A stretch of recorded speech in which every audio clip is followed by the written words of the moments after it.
আমরা দুঃখ করি না, আমাদের হায়াত না থাকলে আমরাও চলে যাব, কিন্তু মারার আগে আমাদের একটা কথা আছে, যেমন বাবা তেমন সন্তান।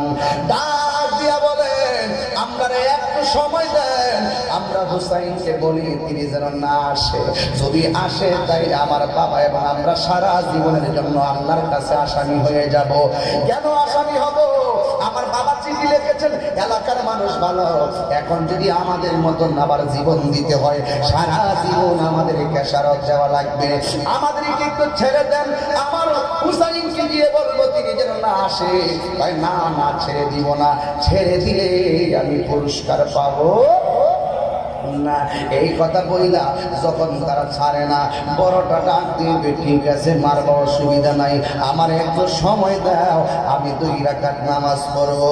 2টা সন্তান 2টা রাকাত নামাজ পড়লা, যেই মাত্র দাঁড়াইলো টাক্কা পাইলা পরদারে মাটিতে ফেলাইয়া দিল, গলার মধ্যে ছুরিটা যখন চালাইয়া দিবে, ভাই বরদন রক্তের বাঁধন, 5টা ভাই যদি একটা সংসারে থাকো জীবনে ঝগড়া কইরো না, 5টা ভাই একটা ফ্যামিলিতে থাকলে জীবনে কামড়া কামড়ি কইরো না। সমাজের মানুষ কিন্তু এক থাকতে পছন্দ করে না, চলে বলে কৌশলে সংসারের ভিতরে আগুন লাগাইয়া দে। আমার একটা হাতের কুয়া, একটাই হলো শক্তি। তোমার বাবা মার সামনে যখন 5টা ভাই মিল কইরা একটা ডাইনিং টেবিলের মধ্যে খাইতে বসবা, মা যখন লাগাইয়া দেখে 5টা ভাই একসাথে খাইতে বসছে, মা গোপনে গোপনে কয় দেখছেন আমার পোলা পানগুলোর একসাথে কত সুন্দর লাগে। আর সন্তান ভাইয়ে ভাইয়ে যখন কামড়া কামড়ি করো, ঝগড়া করো, মা বাসা নাই কার কাছে বিচার দিব, এমন কিছু সংসার সমাজে আছে না না? এই জন্য তোমার ভাই একজন থাকো বিশ্বনাথ, আরেকজন থাকো জগন্নাথপুর, আরেকজন থাকো উসমানীনগর, আরেকজন থাকো আরেক থানায়, কিন্তু মনের মিল থাকলে যেইগুলো জায়গায় থাকো আল্লাহ রহমত দিবে। আর মনের মিল না তাইকা ভাইয়ে ভাই যদি রক্তাক্ত করো, তাইলে এই দুঃখ আর রাখার কোনো জায়গা নাই। জীবনে কোনোদিন রক্তের সঙ্গে বেঈমানি করো না। ভাইকে যদি 10,000 টাকা দিয়া মনে করো আমি বেশি জ্বালাইছি, মনে করো না যে তুমি এটা লস করেছো, না না না না। আমার সমাজের ভিতরে এমন হয়েছে, নিজের রক্তের সঙ্গে শুধু বেঈমানি বেঈমানি। বাহিরের মানুষ ভালো লাগে, ঘরের ভাই ভালো লাগে না, বাহিরের মানুষ ভালো লাগে, নিজের বাবা ভালো লাগে না, নিজের মা ভালো লাগে না, এমন কিছু সন্তান সমাজে আছে না না? এই দেখো ভাই বড় ধন রক্তের বাঁধন, ছোট ভাইটার সামনে যখন বড় ভাইয়ের গলার মধ্যে ছুরিটা চালাইবো, ছোট ভাইটা ডাক দিয়ে কয় খামোশ। সত্যি কি আমার ভাইকে জবাই করে ফেলবেন? হ্যাঁ। স্ত্রীটা দৌড় দিয়া তার স্বামীর পায়ে পড়ে, মাইরেন না, মারতে যদি ভাই আমারে মারে মারে। কিন্তু ছোট ভাইটা একটা প্রেমের খেলা দেখাইয়া দিছে।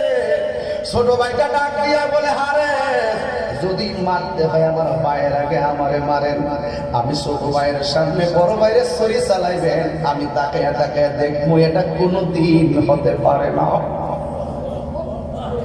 এই কথাটা সে কত বুঝতো আমি কিন্তু এই বয়ানগুলো করতে পারি না, আমার বুক ফাইটা যায়, আমি অধৈর্য হয়ে যাই এই বয়ানগুলো করলে, আমি ধৈর্যের ভাত ভেঙে যাই, এমন এক অবস্থা হয়। এরপর আমি শক্তি নিয়ে ওয়াজ করতেছি। আমি জানি না আপনারা আমার কথাগুলো কেমনে রিসিভ করবেন, যেহেতু এলাকায় খুব কম আসি, কিন্তু ওই ছোট ভাইটা ডাক দিয়ে কয় আমার গলার মধ্যে ছুরিটা চালান। ওই ছুরিটার ধাক্কা মাইরা গলায় যখন ছুরি চালাইয়া দিবে, বড় ভাইটা ডাক দিয়ে কয় তুমি কেমনে ভাবলা আমার ছোট ভাইটারে আমার সামনে জবাই করো? জবাই যদি করতে হয় আমার আগে জবাই করো।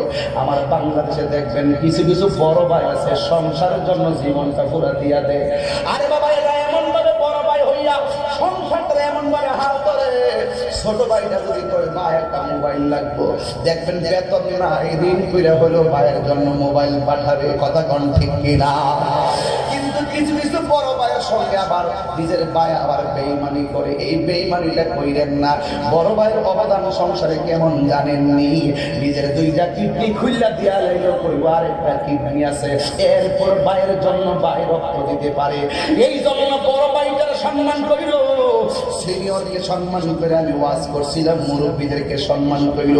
মুরব্বীদেরকে সম্মান করলে আমার আল্লাহ মহব্বত করবেন।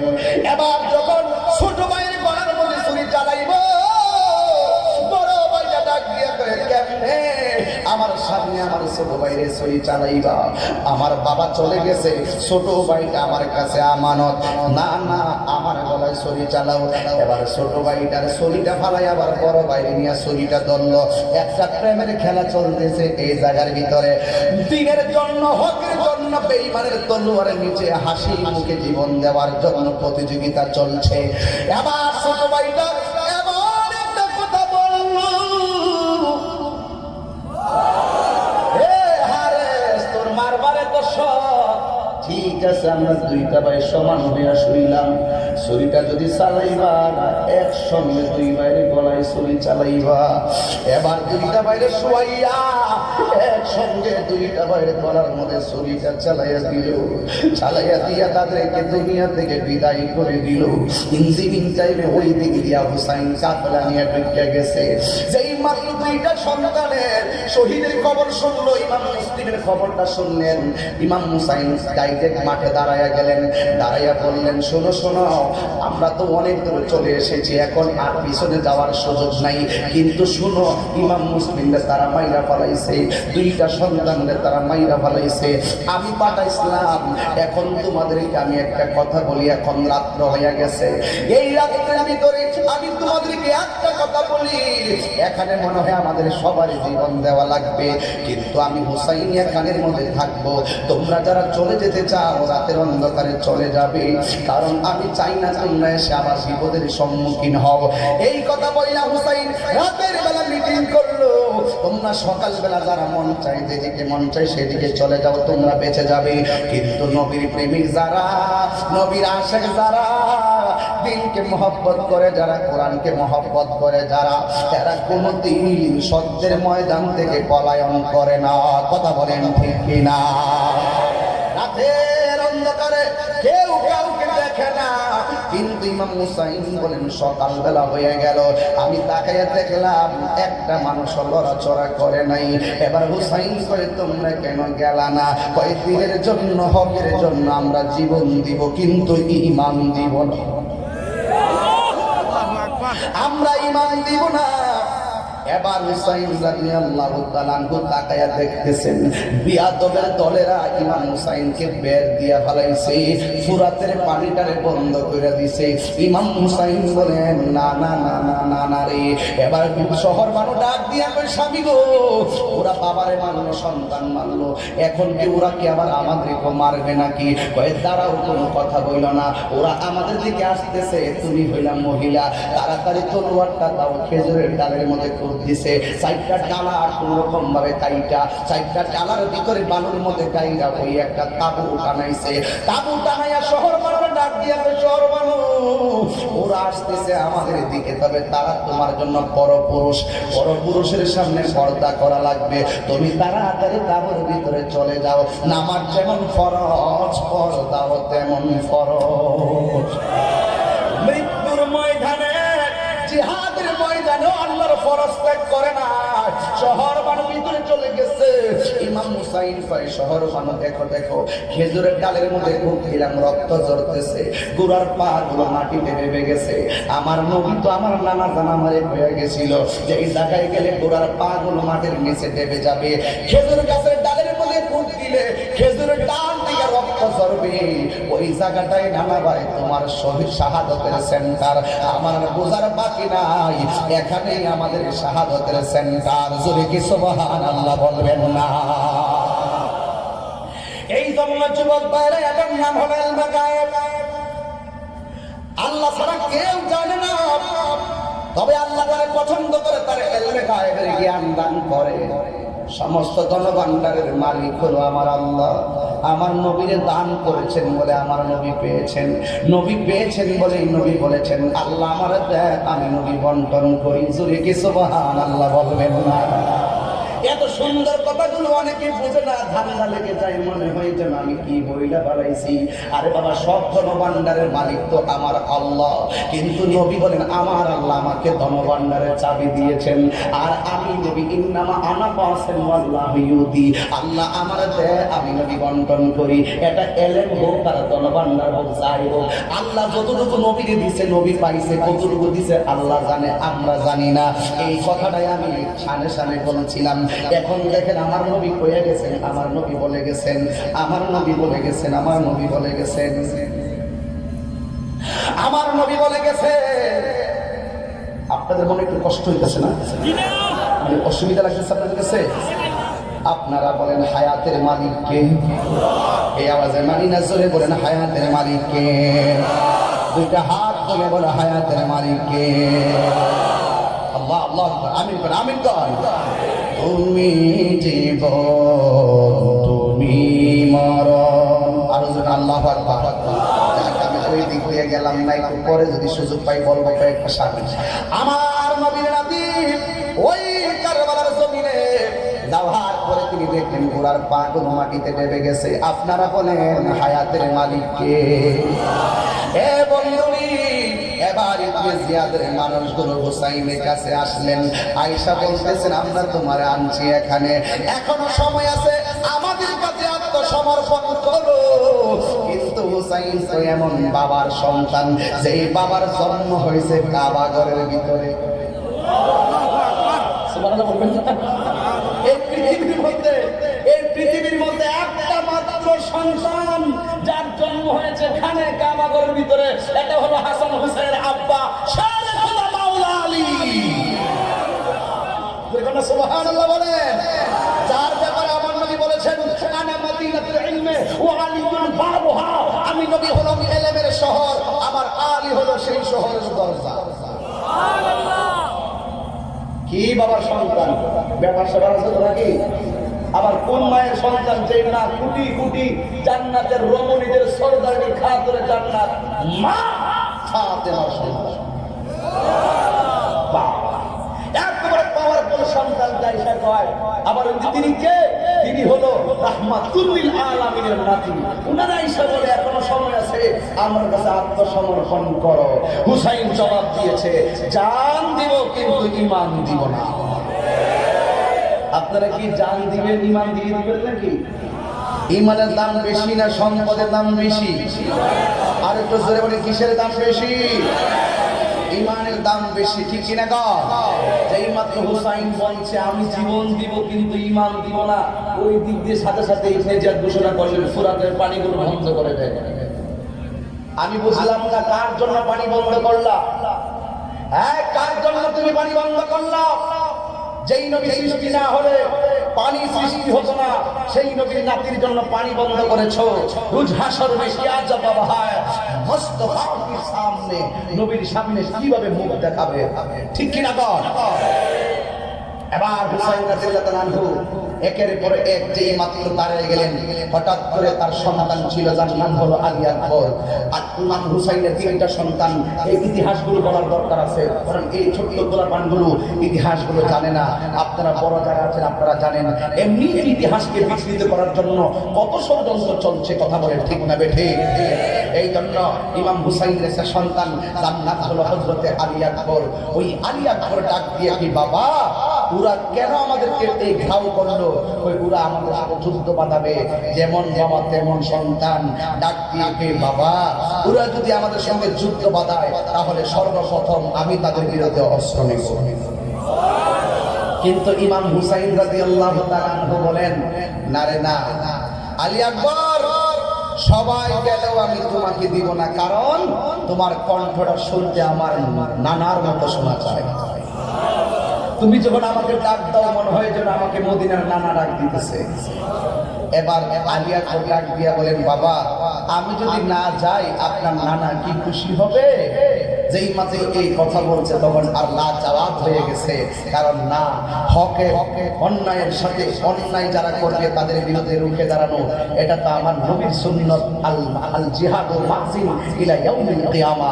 শেষ পর্যন্ত ইমাম হুসাইন বললেন ঠিক আছে আলী আকবর তোমার হাতের মধ্যে তলোয়ার নাও, কিন্তু শর্ত আছে একটা, তুমি বারবার চাইবা আমাকে বাবা বলে ডাক দিবা, কারণ তোমার ডাকটা শুনলে আমার নানার ডাকের স্বাদ মিঠাই। ও বন্ধুরে গভীর মনোযোগ মহাব্বত নিয়ে বসে যান। একটা জবান হৃদয় বিদারে করতেন, একদম কানের মাসুলার কাছে না, একদম নীরবে নীরবে বসে বসে যদি পারেন তো এটা চোখের পানি ছেড়ে দিয়ে বলবেন এ বন্ধুরে আলী আকবর ডাক দিয়ে বাবা আমি যুদ্ধের ময়দানে যাচ্ছি, আলবিদা আলবিদা। এইভাবে বলতে বলতে বলতে বলতে রওনা দিছে। হঠাৎ করে আলী আকবর ডাক দিয়া বলেন, বাবা আর তাকায়া থাইকো না গো, আমি কথা দিলাম আমি আবার তোমার কাছে এসে তোমারে বাবা বলে ডাক দিব। ওই আলী আকবর যুদ্ধের ময়দানে যাওয়ার পরে ওরা তেলে বেগুনে জ্বলে উঠেছেন, কারণ হুসাইনের সন্তান। এবার ওই হুসাইন রাদিয়াল্লাহু তাআলা আনহুকে মারার জন্য, তার সন্তানকে মারার জন্য তারা উঠে পড়ে লেগেছে। কিন্তু ইমাম আলী আকবরের গায়ের ভিতরে হলো বেলায়েতের শক্তি। উনি এমন ভাবে যুদ্ধ শুরু করলেন, যুদ্ধ করতে করতে করতে করতে হঠাৎ করে বাবার কথা মনে হয়ে গেছে। এবার দৌড়াইয়া বাবার কাছে যখন আসলেন, আয়েশা ডাক দিয়া বলে, বাবা ও বাবা গো, তোমার কাছে আমি এসেছি, আমি বড় ক্লান্ত, আমি আবার যুদ্ধের মাঠে যাব। বাবা তোমার কাছে আমি কিছু চাই নাই জীবনে, আজকে আমি একটা জিনিস চাবো, তুমি আমার দিবানি। হুসাইন বলে, আমি কি দিব?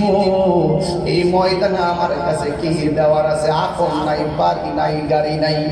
এবার হুসাইনের ছেলে আলী আকবর ডাক দিয়া বলে, বাবা ও বাবা গো, তোমার কাছে আমি সম্পদ চাইতাম না, আমি যুদ্ধ করতে করতে গলাটা শুকাইয়া গেছে, আমি যুদ্ধ করতে করতে কলিজাটা শুকাইয়া গেছে। বাবা যদি পারেন আমার গলার মধ্যে এক ফোঁটা পানি দেন। এবার হুসাইন ডাক দিয়া, আমি কেমন বাবা হইলাম, আমার সন্তান আমার কাছে পানি চাই, আমি দিতে পারি না। মস্কের মধ্যে পানি নাই, পুকুরের পানি থাকলে আনা বড় দায়, ফুরাতের পানি আনা বড় দায়। দেখ আমার সামনে এক গ্লাস পানি, প্রথম থেকে পানি তৃষ্ণা লাগছে, আমি পানি করি নাই। আমি কারবালার বয়ান করবো, আমি পানি পান করি নাই, প্রথমে পান করতাম। এই পানিটা একটা গ্লাস পানি, আর আলী আকবরকে আমার এক ফোঁটা পানি দেন। এই পানিটার জন্য কেমন হাহাকার সই সময়ে ছিল। ইমাম হুসাইন, বাবা রে আমার কাছে পানি চাইলি, আমার মস্কের মধ্যে এক ফোঁটা পানি নাই, ফুরাতে আছে কিন্তু যাওয়া যাবে না। এবার ডাক দিয়ে, আমি বাবা তুই চিন্তা করিস না, তোরে পানি দিতেছি, একটু লম্বা হয়ে আমার সামনে শুইয়া যা। আলী আকবর এমন আলী আকবর মুখ পর আশা নিয়া মুখটারে হাত করে মাটিতে শুইয়া গেছে। যেই মাত্র শুইয়া গেল, ইমাম হুসাইন রাদিয়াল্লাহু তাআলা বলেন, বাবা আমি তোরে পানি দিতেছি বলছে। বলার সাথে সাথে ইমাম আলী আকবর মুখটা হা করলেন। ইমাম আলী আকবর বলেন, ও জগৎবাসী, আমার বাবার কাছে আমি পানি চাইছি, আমার বাবা আমার মস্কের পানি দেয় নাই, আমার বাবা আমার ফুরাতের পানি দেয় নাই। আমি তাকে দেখলাম আমার আব্বা যান, আমার আব্বার শুকনা জিহ্বাটা আমার মুখের ভিতরে ঢুকে দিছে। ডাক দিয়া গালি আনবো, আমার জিহ্বা থেকে তুই পানি চুষা চুষা নে। ইমাম আলী আকবর বলে, বাবা আমার বাবা আছেন বলে আপনার কাছে আমি পানি চাইলাম, আমি তো দেখতেছি আমার জিহ্বার চাইতে আপনার জিহ্বা আরো শুকনা, আপনার বাবা নাই দেখে বলে আপনি পানি চাইতে পারেন না। বাবা গো আর পানি লাগবে না, আমার জন্য আল্লাহ ওই শাহাদাতের পানি অপেক্ষা করতেছি। এবার ইমাম আলী আকবর সোজা যুদ্ধের ময়দানে চলে গেল। নাই নাই আলী আকবর নাই, কিন্তু একের পর এক আবার কাসেম নাই, একের পর একবার আলী আসগর নাই, সব শহীদ হয়ে গেল। ইমাম হুসাইন একলা হয়ে গেল। ঘটনা তো বড় লম্বা, সব বলা যাবে না, এই বয়ানগুলো আমি করতে পারি না। আরে বাবা রে,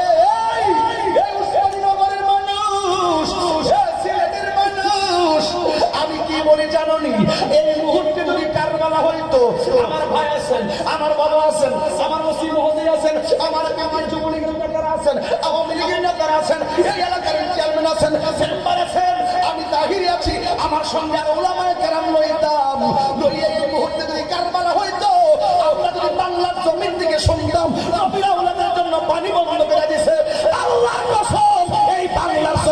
থেকে বাড়িঘর বেচে নিয়ে হুসাইনের মুখে এই বাংলার পানি দিয়ে দিতা।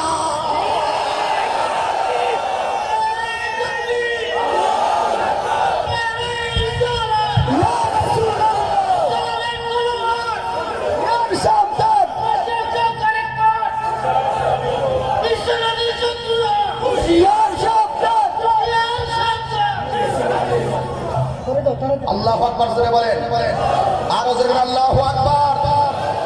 এই জন্য যুবক, এটা আমার প্রেমের কথা বলছি, এটা আমার প্রেমের কথা বলছি। আরে ভাই, আপনার বাড়িতে শত্রু আসলেও পানি দিতে না করতেন না?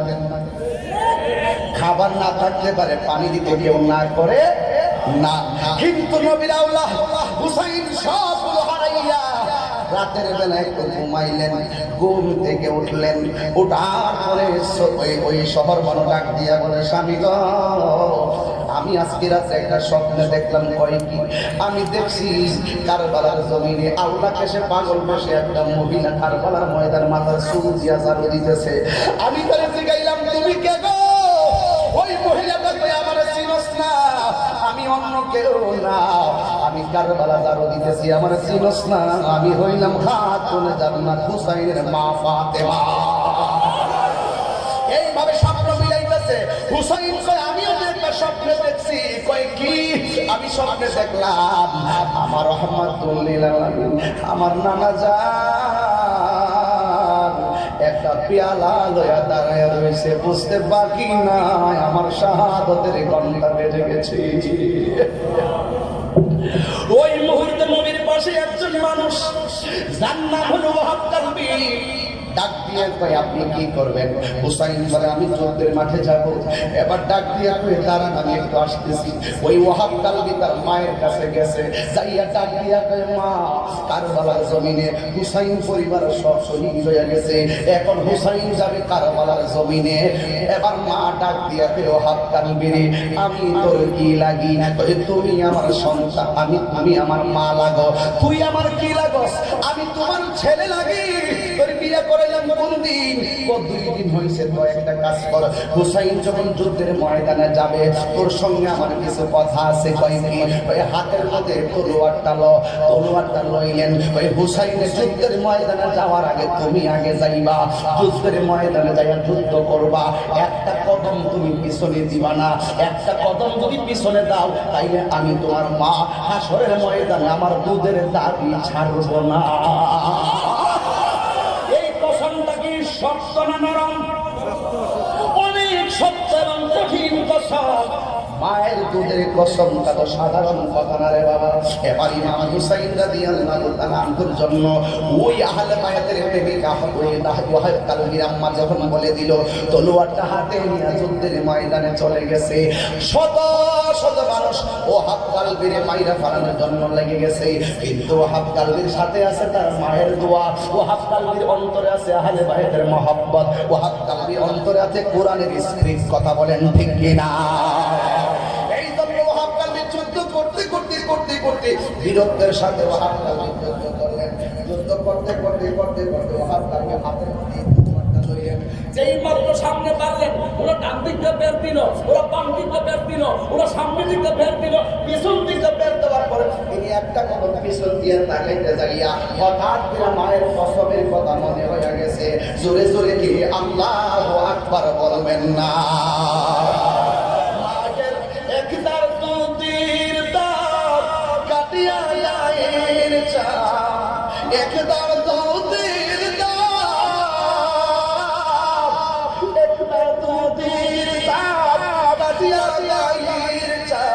পাপস বানাইলি শুধু হবে না।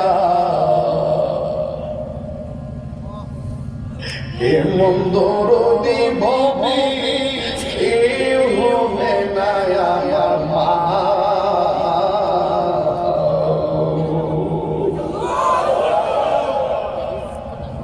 বিল্ডিং আছে কিন্তু বাবা নাই, বিল্ডিং আছে কিন্তু মা নাই। ওই মায়ের কসম লইয়া আমি যখন মাহফিলে আসি, আমার আম্মা বাড়ি টিকে করে মাহফিলে যাবি। আমার আব্বা প্রায় সময় হয়তো সমস্যা ছিল, আমি কইতাম যে আব্বার সমস্যা হইতে পারে, আব্বা শুধু একটা কথা কইতো, সমস্যা ইনশাআল্লাহ হইব না, সব সময় আল্লাহর উপরে ভরসা করবা। এই সিলেটের জমিনে যখন আসি, কত ইউটিউবে, কত ফেসবুকে, কত বাধা বিপত্তি শুনি, কিন্তু আমার আব্বা কইছে আল্লাহর উপরে ভরসা করবা। আমি যখন ভরসা করে আসি, আইসা দেখি এই সিলেট অঞ্চলে ভালোবাসার মানুষের কোনো অভাব নাই। আরে কত কথা কইল, এই এলাকার কোন পত্রিকা জানে আমার বিরুদ্ধে লেখছে, কি হুজুর নাকি আমার